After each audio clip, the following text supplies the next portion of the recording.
Hey guys, it's Sarah here, and we had told you what my son was building, this Mould King Mustang, that we would show you the finished product, and he has finished. So here it is, and it is really cool. Check it out. The doors open. All right, and there's the inside. How cool is that? Here's the front. The steering wheel. Shifter. And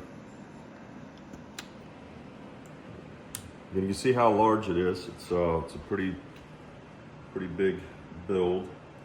It is a remote control.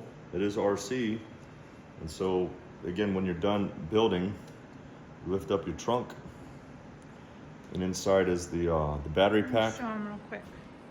Okay, the battery pack. Then you press that green button. Blue light's on and blinking.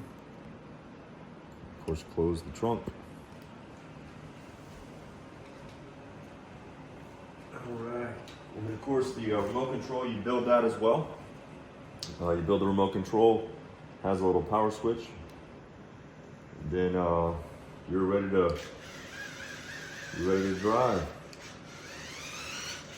So again, it's remote control Mustang Build by Mould King.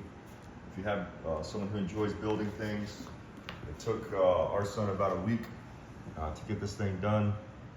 So go grab yourself one and enjoy. Let me show the up front.